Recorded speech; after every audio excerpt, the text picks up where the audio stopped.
नाज़रीन आदाब, मैं हूँ खुर्रम शहज़ाद। ख़ास मुलाकात प्रोग्राम में आपका खैर मकदम है। आज हमारे ख़ास मेहमान हैं AIODF के चीफ़ मौलाना बदरुद्दीन अजमल साहब। मौलाना बदरुद्दीन अजमल इसलिए ख़ास हैं कि वो न सिर्फ मजहबी रहनुमा हैं बल्कि मेंबर पार्लियामेंट 10 सालों तक रहे हैं और एक ऐसी रियासत से आते हैं जहाँ पर कश्मीर के बाद सबसे ज़्यादा मुस्लिम आबादी है। मौलाना, आपका बहुत बहुत खैर मकदम है।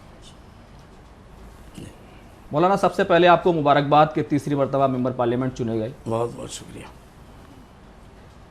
सीधा सवाल, 10 साल तक आप मेंबर पार्लियामेंट रहे, लेकिन अब जैसा माहौल पार्लियामेंट में देखने को मिल रहा है तो आपको कैसा माहौल लग रहा है? देखिए, ये एक अनफॉर्चुनेट है, हमारे डेमोक्रेसी के लिए ख़तरा है।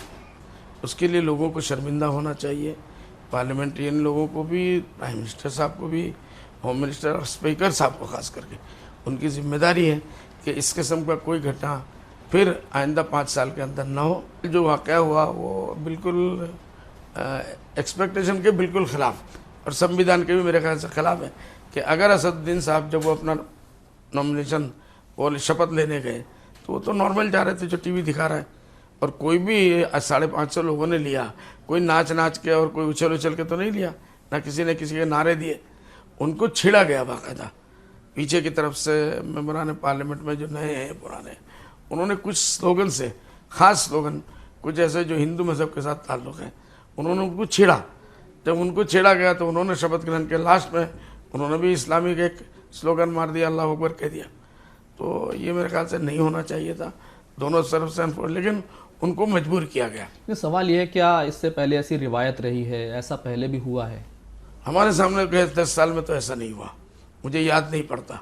अगर हुआ हो किसी दिन मैं नहीं रहा हूँ, ऐसा हो सकता है कभी हुआ हो, लेकिन ऐसा नहीं होना चाहिए, कम से कम आइंदा नहीं होना चाहिए। आप कह रहे हैं अनफॉर्चुनेट है, अफसोसनाक है और शर्म की बात है, लेकिन सवाल ये है कि अगर मजहबी स्लोगन्स लगते हैं तो हमारा मुल्क तो अलग अलग मजहब का एक मजमूआ है, उसमें दिक्कत क्या है?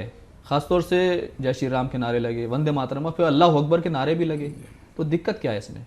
दिक्कत इसमें यह है कि अगर हिंदुस्तान कई हज़ार मजहबों का एक खूबसूरत फूल का गुलदस्ता है, एक बगीचा है, अब अगर हर धर्म वाले वहाँ जाके, तो वो तो धार्मिक, वो तो मस्जिद हो जाएगा या मंदिर हो जाएगा या चर्च हो जाएगा, कुछ और हो जाएगा, पार्लियामेंट नहीं रहेगा। पार्लियामेंट तो पूरे हिंदुस्तान के हिंदुस्तानियों का एक टेम्पल है, समझे कि नहीं? तो उसके हिसाब से वहाँ इस किस्म की चीज़ों की गुंजाइश नहीं रहनी चाहिए। इससे पूरे हिंदुस्तान के दूसरे मजहब के लोगों के दिल आज़ारी होगी, उनको तकलीफ होगी, इसलिए हर एक आदमी इससे बचना चाहिए। एक नारा लगा वंदे मातरम, जय श्री राम के नारे भी लग रहे थे, लेकिन वंदे मातरम पर बड़ा एतराज़ किया गया। एक मेंबर पार्लियामेंट ने कहा कि ये गैर इस्लामी है। आप क्योंकि मजहबी रहनुमा भी हैं, कासमी हैं, दारुल उलूम देवबंद से फारिग हैं, क्या आपको क्या लगता है कि वाकई वंदे मातरम गैर इस्लामी है?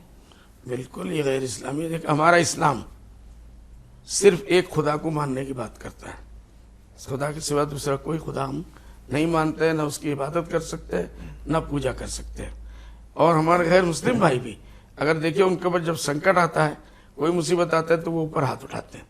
मतलब यहाँ जितने देवी देवताएं थे या मजहब के मानने वाले थे, वो सब जब हार जाते हैं, थक जाते हैं, तो वो ऊपर की तरफ इशारा करते हैं। तो हम लोग शुरू से ऊपर वाले की तरफ इशारा करते हैं। तो एक ही खुदा है, इसको सबको मानना चाहिए। इसमें वंदे मातरम के अंदर जो बात है, आज मुल्क को या देश को या ज़मीन को, उसको जो है मातरम कहा गया, इज़्ज़त का, एहतराम का मौका दिया गया, वो हमारा इस्लाम से है, उसको नहीं मानता। इस्लाम के अंदर मज़हब और इज़्ज़त के लायक एक ही है, वो परमेश्वर है, वो ईश्वर है, वो खुदा है, वो भगवान है, सबका एक है, और वो ऐसा है जो निराकार है। मादरे वतन जिंदाबाद तो कहते हैं ना जी, मादरे वतन जिंदाबाद तो कहते हैं। नहीं, मादरे वतन कहना ठीक है, उसमें क्या, हम लोग भी कहते हैं मादरे वतन है, हम हिंदुस्तान के मादरे वतन है, हम उसकी औलाद है, हिंदुस्तान हमारी माँ है, लेकिन उसकी पूजा हम नहीं करते। जहाँ इस मामले में जाके उसका मतलब ये निकलता है कि हम उसकी पूजा करते हैं, पूजा हम खुदा की करते हैं। दोनों में फर्क है, बहुत बड़ा फर्क है। एक को आपको इज्जत देना, मैं आपको सर पे आके बिठाऊं, बहुत बड़ी बात है, लेकिन मैं आपकी पूजा करूं, वंदना करूं, ये जायज़ नहीं है हमारे यहाँ। वो सिर्फ एक खुदा का है। जिस तरह से पार्लियामेंट का माहौल है वो अपनी जगह, आइंदा 5 साल अपोजिशन के लिहाज से आपको कैसे लगते हैं, क्या रोल होगा अपोजिशन का, कितना वो काम कर पाएंगे? देखिए, काम कितना कर पाएंगे नहीं कर पाएंगे ये तो मोदी जी के ऊपर है, स्पीकर साहब के ऊपर नहीं है। मोदी स्पीकर का काम तो होता है हाउस को चलाना, जितने अच्छे तरीके से चला सकते हैं। और मोदी जी ने इस मरतबा भी, गए मरतबा में उन्होंने कहा था, खासकर मुसलमानों के लिए एक हाथ में लैपटॉप और एक हाथ में कुरान देखना चाहता हूँ, समझे कि नहीं, तो कहा था, लेकिन 5 साल में कहीं करके उन्होंने नहीं दिखाया। 2 करोड़ लोगों को नौकरियां देंगे कहा था, लेकिन करके नहीं दिखाया। मॉब लिंचिंग का मामला जो पूरे हिंदुस्तान में हुआ, वो पूरी दुनिया के अंदर मुसलमानों के लिए नहीं, पूरे इंसानियत के लिए शर्मनाक वाक़यात हुए। मजहब के नाम पर लोगों को मारा गया, काटा गया, जो कुछ भी हुआ, ये इंतहाई शर्मनाक बात है। लेकिन मैं इसके अंदर एक बारीकी से, पता नहीं किसी ने सोचा कि नहीं सोचा, कि इस मरतबा मोदी जी ने जो बात कही, सबका विकास, सबका साथ और सबका सम्मान, तो उसमें थोड़ा न्याय और सबका विश्वास, उसी में न्याय और इंसाफ को भी अगर बढ़ा दे तो शायद थोड़ा अच्छा होगा। तो शायद मेरी ये चीज देखेंगे तो मानेंगे इसको भी बढ़ाना चाहिए। लेकिन एक चीज मैं देख रहा हूं जो बारीकी से, अब तक और पता नहीं किसी पॉलिटिशियन ने सोचा कि नहीं सोचा, आप लोगों को किसी ने बोला, जितने लोगों ने गए मरतबा मोदी सरकार को बदनाम किया, वो चाहे छोटे छोटे मिनिस्टरों के हालत में हो, चाहे बड़े मिनिस्टरों की सूरत में हो, या एमपीज जिन्होंने इन चीज़ों को, मजहबी जज्बात को भड़काया लोगों को, शायद उनमें से भूल से कोई आ गया हो या बहुत खास उनका आदमी हो आ गया हो, तो मुझे नहीं मालूम, लेकिन उनका उन्होंने सफाया कर दिया, उनको टिकट ही नहीं दिया, मतलब उनको बेसलेस कर दिया बिल्कुल। अब वो चिल्लाते रहे, अखबारों में बोलते रहे, कोई किसी के ऊपर उसका असर होने वाला नहीं। तो उन्होंने बहुत ही पॉजिटिव अंदाज में, जो मैं देख रहा हूँ, कि उस मामले को उन्होंने ख़त्म कर दिया। तो नए लोग आएंगे, अगर उनको नसीहत लेना है तो उसके जरिए से लें, नहीं तो वो भी समझ लें कि आइंदा 5 साल के बाद उनका भी पता काटने वाला है। आप कह रहे हैं कि इंसाफ को और जोड़ना चाहिए था वज़ीर आज़म को। जी। सवाल ये, क्या वाकई मुल्क में इंसाफ नहीं हो रहा है? इंसाफ जोड़ने की बात क्यों कर रहे हैं? क्यों, बहुत बड़ी बात है ये। देखिए, इंसाफ, सबका विकास, सबका साथ और सबका विश्वास भी। सबका विश्वास भी। विश्वास लेंगे आप कब, जब आप इंसाफ करेंगे सबके साथ, छोटे बड़े, इस धर्म के उस धर्म के, दलितों के साथ, मुसलमानों के साथ, और माइनॉरिटीज के जितने लोग हैं उनके साथ, जो बेचारे पिछड़े हुए हैं उनके साथ इंसाफ करिए, तो आपका विश्वास खुद ही मिल जाएगा आपको। लोग आपको क्यों विश्वास करेंगे? जब आप उनका काम करेंगे। तो उनका काम नहीं करेंगे, नारे देंगे, वो सड़कों में दें, पार्लियामेंट में दें, बड़ी तकरीरें करें। तकरीर करना बहुत आसान है। मैं तो समझता हूँ जितनी तकरीरें गुज़िश्ता 5 साल में मोदी जी ने की, उनको अगर पूछा जाएगा तो हर तकरीर का 10वें तकरीर से जाके कॉन्ट्राडिक्टिव हुआ है। उनको खुद ही नहीं मालूम उनको क्या बोलना है, और उन्होंने बोला। एक अच्छे लेक्चरर हैं, बोल दिया, प्राइम मिनिस्टर है, उनका जुबान कौन पकड़ेगा भाई, तो उन्होंने बोल दिया, लोगों ने तालियां भी बजा दी। लेकिन 5 साल गुजर गए, जो वादे उनके थे उन वादों में कितना पूरा हुआ, ये तो आप लोग मीडिया वाले हम लोगों से ज़्यादा जानते हैं। लेकिन ईद के मौके पर जिस तरह से उन्होंने कहा कि हम 5 करोड़ स्कॉलरशिप देंगे, हर साल 1 करोड़ स्कॉलरशिप दी जाएगी, कई साधु संतों ने एक लेटर भी लिख दिया, लेकिन वजीर आजम की नीयत और हुकूमत की नीयत तो ठीक है ना? देखिए, बोलना और बात है, नीयत और बात है। बोलना तो जुबान से है, नीयत यहाँ से होता है।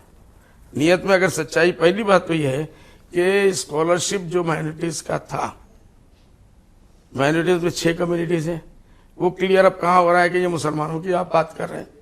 एक बात कहीं क्लियर नहीं हो रहा है, 6 माइनॉरिटीज में आप बांट के देंगे। 2400 करोड़ आपने दे दिया या कुछ और दे दिया, तो सब में बट के जाएगा उनके पॉपुलेशन के हिसाब से। लेकिन लास्ट ईयर का 5 साल का अगर आप रिकॉर्ड देखेंगे, तो मुसलमानों के जो स्कॉलरशिप मिलना चाहिए थे वो उनको नहीं मिले, बल्कि उनको बंद कर दिया गया।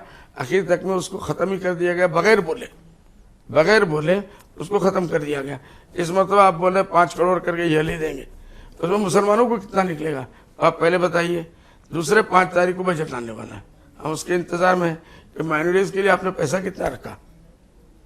एक मरतबा यूपीए गवर्नमेंट ने कुछ पैसे रखे थे, तो मैंने हिसाब के निकाल के बताया था कि आपने माइनॉरिटीज़ के जो पैसे रखे वो पर माइनॉरिटी पर हेड 1 रुपया करके पड़ता है। तो इस तरीके से अगर ये फरमान भी मजाक उड़ाएगी, तो ये मजाक उड़ाना होगा, ये देना नहीं होगा। पिछली बार 4700 करोड़ रुपए का बड़ा बजट रखा था। 4700 करोड़ रुपए, उसमें यूज कितना हुआ, उसमें इस्तेमाल क्या हुआ, यह ना सबसे बड़ा।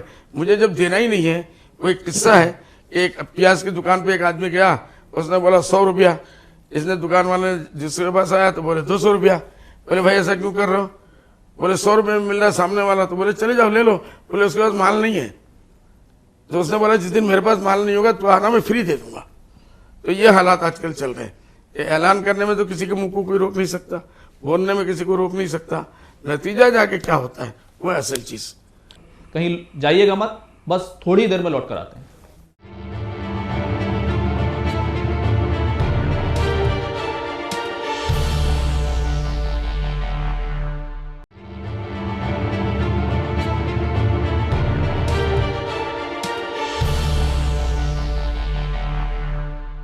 ब्रेक के बाद एक बार फिर आपका खैर मकदम है। हम बात कर रहे हैं तीसरी मरतबा मुंतखब हुए मेंबर पार्लियामेंट मौलाना बदरुद्दीन अजमल साहब से हैं। दीनी मजहबी रहनुमा हैं और ख़ास बात यह है कि ऐसी ऐसी रियासत से आते हैं जहां पर कश्मीर के बाद सबसे ज़्यादा मुस्लिम आबादी है।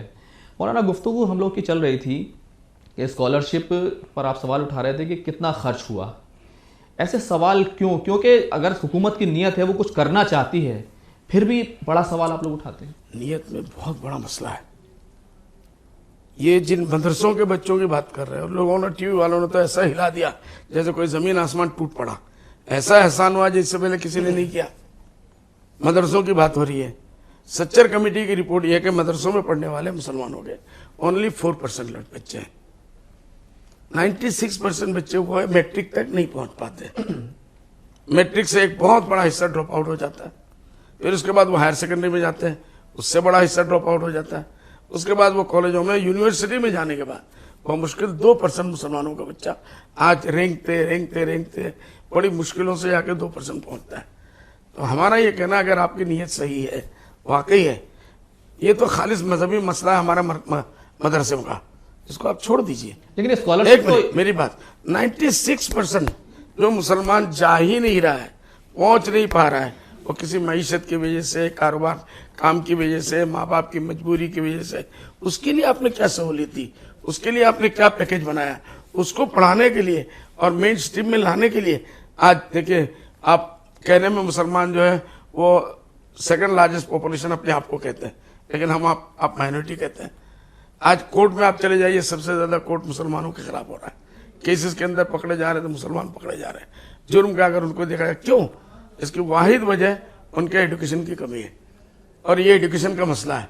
तो मेरा ये कहना है कि अगर एजुकेशन में आप सही मानों में मुसलमानों को आगे बढ़ाना चाहते हैं, मुसलमान मदरसों में जो पढ़ता है अपनी मस्जिद और अपने दीन की हिफाजत के लिए पढ़ता है, उसको उनके हाल पे छोड़ दीजिए। आपके पास जो बच्चा आ चुका ऑलरेडी 96% जो बच्चा है, आप उसके बारे में 1-2% भी अगर कर देंगे तो शायद इस मदरसे के 100% करने तो नामुमकिन है। लेकिन सवाल यह है कि अगर मदरसों में पढ़ने वाले बच्चे जो दुनियावी उलूम हैं जो, अगर उनसे भी वाकिफ होंगे, मैथ वो जानेंगे, साइंस पढ़ेंगे, कौन इनकार कर रहा है? दिक्कत क्या आप करिए ना, लेकिन पहले 96% को तो करिए।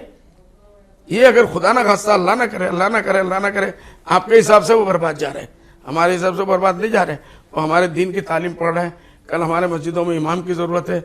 एक बच्चा पैदा हो गया तो उसको दुआ करने के लिए जरूरत है, मर गया तो उसको कब्र में दफन करने के लिए, तो इन लोगों की भी हमको जरूरत है। वहाँ आप साइंस पढ़ाइए, टेक्नोलॉजी पढ़ाइए, मैथमेटिक्स पढ़ाइए, ज्योग्राफिया पढ़ाइए, कौन इनकार करता है? लेकिन ये 4% है। अब हमारा यही एतराज है कि 100% भी अगर कर लिया तो 4% का किया, 96% की आप फिक्र क्यों नहीं करते? उनके बारे में आइए, हमसे बुलाइए, हमारी राय लीजिए, माइनॉरिटीज के एक्सपर्ट लोगों को बुलाइए, एजुकेशन के एक्सपर्ट लोगों को बुलाइए, उनकी फिक्र कीजिए। अगर 96% को आपने ईमानदारी से, इधर 100% आप दे देंगे, वहां ओनली 2% भी अगर देंगे तो ये इस 5 करोड़ से कहीं ज्यादा होगा। और यहाँ जरूरत है साइंस और टेक्नोलॉजी में, क्या हमारे बच्चों की जरूरत नहीं है? आज स्कूलों में, कॉलेजों में टीचरों की हमको जरूरत नहीं है, ये जो डॉक्टरों में हमको जरूरत नहीं है, इंजीनियरों की जरूरत नहीं है? बिल्कुल जरूरत है। तो सबके लिए ओपन है दरवाजा, सब जो चाहे ओपन है, लेकिन आप उनके पास पैसे नहीं है। सबसे बड़ी मुसीबत जो है, उनके पास पैसे नहीं है, उनके माँ बाप के पास इतने पैसे नहीं है। 10 साल का बच्चा हो गया, वो चाहते हैं किसी तरीके से हथियार लेकर वो कहीं मजदूरी में चला जाए, खेतों में चला जाए, शाम को 100-50 रुपए लेके आ जाए। आप उससे उसको आदान कीजिए ना, उतने पैसे आप उनको मुहैया कीजिए, उनके लिए फ्री एजुकेशन का मामला कीजिए, उनको कंपलसरी एजुकेशन कराइए, भेजाइए, जबरदस्ती स्कूलों में डालिए। तो आइंदा 20 साल के बाद कोई भी लोग आएंगे वो आपके एहसानमंद होंगे, 10 साल के बाद एहसानमंद। यहाँ एक ब्रेक के लिए रुक रहे हैं, कहीं जाइएगा मत, बहुत जल्द लौट कर आते हैं।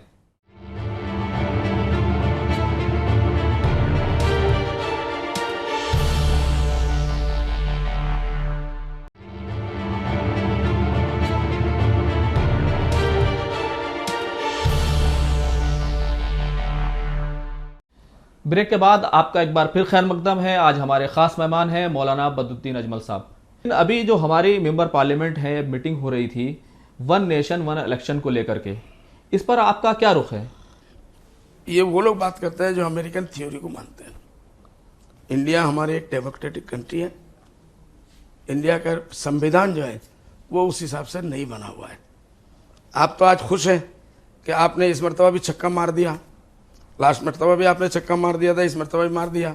तो छक्का चाहे वो तेंदुलकर ने मारा हो, अजहरुद्दीन ने मारा हो या गावस्कर ने मारा हो, बार बार नहीं मार सकते, ये तो वो रिटायर्ड भी नहीं होते। तो इसलिए ये हो गया, आपने मार दिया। वो जिस तरीके से आपने किया आप जानते हैं, आपका खुदा जानते हैं। लेकिन अब डर है आपको कि मैं 2 मरतबा तो जीत के आ गया, तीसरी मरतबा जीतना मेरे लिए मुश्किल है। तो इसलिए पहले से ही हिंदुस्तान के संविधान को ही बदल दो। वन नेशन वन थ्योरी और वन ये जो सब बातें हैं ये अमेरिका में चल सकती है, इंडिया में नहीं चलेगी। अभी एक मुल्क चलिए, आप आसाम स्टेट में आपका राज चल रहा था, कुछ दिनों में कुछ गड़बड़ी हो गई और उसके बाद वहाँ मिनिस्ट्री गिर गई। 5 साल के बीच में आप क्या करेंगे? आप आज यहाँ गिरी, कल नागपुर में गिर गया, महाराष्ट्र में गिर गया, परसों आप राजस्थान में गिर गया। तो कॉन्स्टिट्यूशनल क्राइसिस आएगा कि नहीं आएगा? क्योंकि बीच में कोई गुंजाइश नहीं है। तो 5 साल तक आप एक स्टेट को आप लगातार प्रेसिडेंशियल रोल देके चला नहीं सकते, उसकी भी एक लिमिट है। संविधान के अंदर रह के आपको बात करनी पड़ेगी। आप सिर्फ इसलिए कर रहे हैं कि इस मरतबा जैसे मैं गए मरतबा आया हूँ, जैसे मैं इस मरतबा आया हूँ, हाय रे अफसोस, जो अगर पहले से अगर ये होता है असेंबली भी उसी के साथ हो जाता तो मैं तो पूरे मुल्क में राजा हो गया था। तो आप प्रेसिडेंट रोल बनते, प्रेसिडेंट बनते, लेकिन इसके प्राइम मिनिस्टर नहीं बनते। इसके पीछे जो दलील दी जा रही है कि बहुत खर्च आता है, हर वक्त इलेक्शन होते रहते हैं और बहुत खर्च आता है, इसको कम करने के लिए। ये हमारे मुल्क की परंपरा है, लोग इसके लिए खुश हैं। हर 5 साल में अगर एक मरतबा इलेक्शन ना हो और लोग बदले न जाएं तो लोगों को डेमोक्रेसी में जो अपने उंगली का, अपने वोट की जो कीमत है वो कैसे पता चलेगा? वो इंतजार में रहते हैं कि हाँ बेटा तुमको हमने बना लिया था, तुमने हमारे साथ ये नाइंसाफी की, ये नाइंसाफी की, आइंदा इलेक्शन आने दो, 5 साल के बाद हम तुमको बदल के दिखा देंगे। लेकिन उस रोल में बदलने वाली ताकत नहीं है और किसी पर्सनल असेंबली के मेंबर का या एमपी का कोई मामला नहीं है। डायरेक्ट प्रेसिडेंट है। अमेरिका में बुश बन गए, फलाने बन गए, फलाने बन गए, आज एक साहब बन गए, तो वो उनका चलता रहता है। वो हमारे मुल्क के लिए बिल्कुल मुनासिब नहीं है, इसलिए हम लोग इसका बॉयकॉट कर रहे हैं। आज हम मीटिंग में नहीं जा रहे। आसाम का एक मसला है एनआरसी, पूरी कौमी सियासत में इसकी गूंज दिखाई दी लोकसभा इंतखाब के बाद के दौरान, और अभी जिस तरह से प्रोसेस हो रहा है, क्योंकि आप वहाँ की एक अहम पार्टी हैं, आप कितना मुतमईन हैं इस प्रोसेस से? क्योंकि सुप्रीम कोर्ट के ऑर्डर पर ही सब हो रहा है। देखिए, मामला सुप्रीम कोर्ट के ऑर्डर पे जब तक हो रहा था हम मुतमईन थे। इस मामले में सबसे ज़्यादा हमारी पार्टी एज ए यूडीएफ नहीं कर सकती क्योंकि पॉलिटिकल पार्टी है। हमको सुप्रीम कोर्ट में बार बार आना था और सुप्रीम कोर्ट के ऊपर ही हमको भरोसा था कि इंसाफ जो भी मिलेगा तो सुप्रीम कोर्ट से। तो हमारी दूसरी ऑर्गेनाइजेशन जिसका मैं प्रेसिडेंट हूँ, यूडीएफ का भी प्रेसिडेंट हूँ, जमीयत का भी, जमीयत उलमा के नाम से आसाम में, तो वो हमारी मुसलसल इसको फॉलो अप कर रही है। आखिर में चल के जो 40 लाख लोगों का मसला रह गया उसको सुप्रीम कोर्ट ने कहा कि भाई जितनी जल्दी हो सके इस मामले को निपटाओ। उसमें खराबी ये लोग ये कर रहे हैं कि कुछ लोगों ने ऑब्जेक्शन देने का गवर्नमेंट ने खोल दिया, आसाम गवर्नमेंट ने, कि आप ऑब्जेक्शन दीजिए। आप मेरे से 500 किलोमीटर, 600 किलोमीटर, 700 किलोमीटर रहते हैं, 40 दिन 2 महीने का टाइम बीच में गवर्नमेंट ने दिया, आपने कोई ऑब्जेक्शन नहीं डाला। आखिरी 1 दिन में एक स्टेट से तकरीबन 2.5 लाख, 3 लाख, 4 लाख, 5 लाख इलाकों के हिसाब से ऑब्जेक्शन आ गए। इतने ऑब्जेक्शन कैसे आए? आपने वोटर लिस्ट निकाला, आपका नाम मेरा नाम बस काटते जाओ, मुस्लिम इलाका आया तो इनको काटते जाओ, इनके ऊपर हमको ऑब्जेक्शन है। ऑब्जेक्शन है तो गवर्नमेंट को सुनना है। भाई 1 दिन में जब 50 दिन से आपको टाइम नहीं मिला, आप 50 दिन में 10-10, 100 करके करते, वही 5 लाख होता और नेचुरल लगता। लेकिन ये नेचुरल नहीं है। 1 दिन में 24 घंटे के अंदर आपने 2.5 लाख लोगों के नाम के ऊपर वो लगा दिया, ऑब्जेक्शन लगा दिया। तो हमारा ये कहना है, उसके बाद भी सुप्रीम कोर्ट ने इनको बुलाया, ऑब्जेक्शन भी दे दिया, कोई बात नहीं, कि भाई जो ऑब्जेक्शन लोग हैं, जो ऑब्जेक्टर हैं, उनको बुलाइए सुप्रीम कोर्ट में आके वो अपने ऑब्जेक्शन की बात करें। एक भी उनमें से नहीं आया, एक भी नहीं आया। तो कानून ये है कि जब ऑब्जेक्शन देने वाला खुद हाजिर ना हो तो उसके मामले को सुना ही ना जाए। लेकिन जुल्म ये हो रहा है आसाम में, आसाम गवर्नमेंट इनके अंदर इंटरफेंस कर रही है, जो आसाम का कोऑर्डिनेटर है वो इंटरफेंस कर रहा है। उसने बाकायदा ऑब्जेक्शन को खोल दिया कि आप क्लेम्स करिए। तो इस मामले को आप उठाते क्यों नहीं है? नहीं, हमने उठाया, सुप्रीम कोर्ट ने, अभी सुप्रीम कोर्ट ने 10 जुलाई को उसके लिए डेट दिया है, वहाँ भी हम लोग फाइट कर रहे हैं। तो ये जुल्म हो रहा है लोगों के साथ कि जब सुप्रीम कोर्ट ने कोई गाइडलाइन उसके अंदर दिया नहीं, तो आपने दूसरे ऑब्जेक्टर्स लोग एक भी सामने नहीं है। मैं ऑब्जेक्शन दूँ, मेरा हक है, मैं आपको ऑब्जेक्शन दे सकता हूँ आपके नाम से, लेकिन 500-600 किलोमीटर से जब आप दादा को कोई नहीं जानता, ना मजहब के हिसाब से जानता है, उसके बाद भी उनको मौका दिया जा रहा है कि भाई आओ अपने ऑब्जेक्शन को आप प्रूव करो, उसके बाद भी नहीं दिया जा रहा है। लेकिन जुल्म यह है कि जिन लोगों के खिलाफ उन्होंने ऑब्जेक्शन दिया उसको फाइल खोल दिया गया फिर से। इससे बड़ा जुल्म दुनिया में कहीं नहीं हुआ होगा। एक सवाल ये भी है कि असम को लेकर के लगातार इस तरह की शिकायतें आती हैं, वह डी वोटर का बहुत ज़्यादा मिसयूज़ हो रहा है। सनाउल्लाह साहब की बात आई थी, जिस तरह से उनको जेल जाना पड़ा, फिर वो बरी भी हो गए। लेकिन सवाल ये है कि यार डी वोटर का मसला हल क्यों नहीं होता वहाँ पर, क्योंकि अब तो एनआरसी हो रहा है। डी वोटर देखिए, हम लोग भी यही चाह रहे थे कि एनआरसी जितना जल्दी हो सके सुप्रीम कोर्ट के अंडर में ही ख़त्म हो जाए, लेकिन मुझे ऐसा लग रहा है, हम लोगों को ऐसा लग रहा है कि क्योंकि रंजन गोगोई साहब सुप्रीम कोर्ट के चीफ जस्टिस हैं, वो इस मामले में बहुत ही लिबरल है और बहुत ही इंसाफ पसंदाना उनका रवैया है। नवंबर में वो रिटायर्ड होने वाले हैं, तो जो वहाँ आसाम के जो सियासी लोग हैं, पॉलिटिकल लोग हैं, वो चाह रहे हैं अब इसको डिले टेक्टिस करो। उन्होंने अब ये कहा कि हमको 100 जो है वो दीजिए, एफटी के मजिस्ट्रेट दीजिए।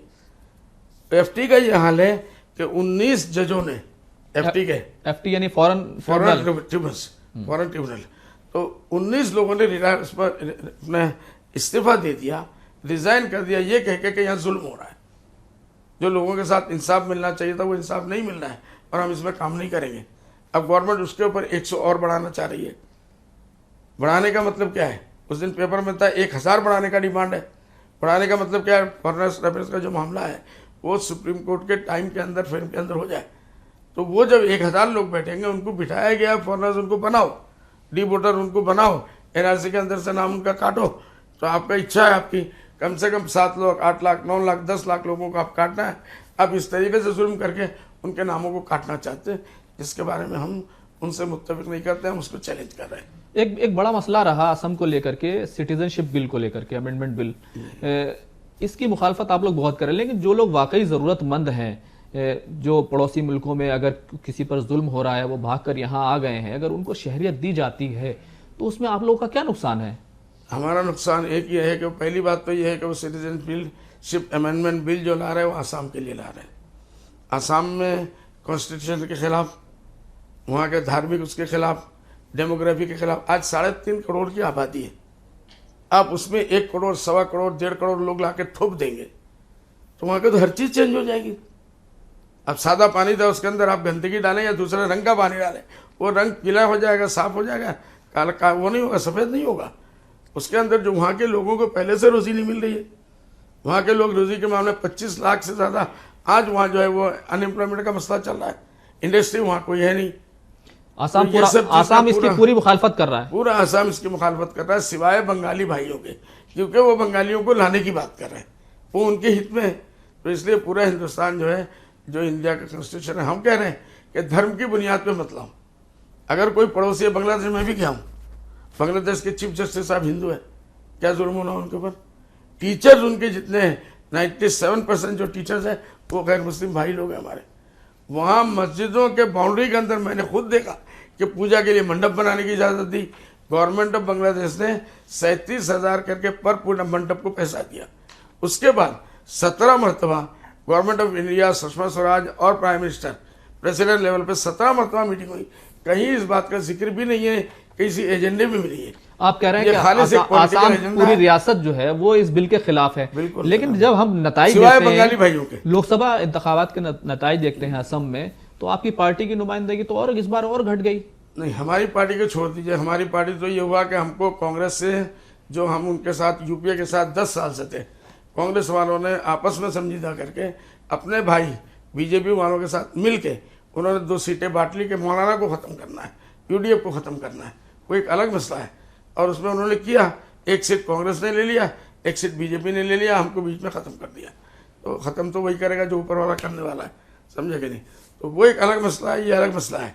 इस मामले में आप देखिए वहाँ जो चला है, जो पूरे हिंदुस्तान में जो हवा चली, सुनामी चली मोदी जी की, या हिंदुत्व, यूँ कहिए कि हिंदुत्व के ऊपर 100% जो कुछ भी धार्मिक इशू के ऊपर मोदी जी लड़के इस मरतबा जीत का है, और वही इशू आसाम में भी है। अब आसाम के मेन किसी इशू को हाथ ही नहीं लगाया। अब बहुत बड़ा इल्जाम लगा रहे हैं कि बीजेपी और कांग्रेस ने मिलकर आपको हराया है। बिल्कुल, ये तो मालूम करिए, आसाम का बच्चा बच्चा जानता है, कांग्रेस का बच्चा बच्चा जानता है, बीजेपी का बच्चा बच्चा जानता है। आगे इलेक्शन होंगे, रियासती इलेक्शन होंगे, तो क्या नहीं, AIUDF हमें और कांग्रेस के कोई बीच उम्मीद नहीं, कोई उम्मीद कोई समझौता होगा? कोई नहीं, कोई उम्मीद नहीं, कोई और मुआहदा हम होगा? चाहते भी नहीं, कोई उम्मीद भी नहीं और हम चाहते भी नहीं। अकेले इलेक्शन लड़ेंगे? इससे पहले भी वो हमको धोखा दे चुके हैं। इस मरतबा कितनी, एक मरतबा जब मोमिन एक सांप के बिल में कितनी मरतबा हाथ डालेगा? मालूम है कि वहां तो जहरीला सांप बैठा हुआ है, हमें नहीं चाहिए। तो अकेले हम अपना चलेगी, लड़ाएंगे, अकेले चलेगी UDF? अकेले चलेंगे, अकेले जाएंगे, अपने बलबूते पे ज्वाला ला देगा, लेके आएंगे, उसमें क्या। अच्छा, एक आखिरी सवाल देख रहे हैं कि इस बार थोड़ी सी मुस्लिम नुमाइंदगी पार्लियामेंट में बढ़ी है, थोड़ी सी, हालांकि जिस तरह की आबादी 22 है से कुछ थे, इस मरतबा 27 है। जो तनासुब है मुस्लिम आबादी का वो कहीं दिखाई नहीं देती, और इस तरह को रिजर्वेशन मुल्क में है भी नहीं, और इस तरह की कोई बात हमारे जो कानून है या दस्तूर है उसमें भी नहीं है।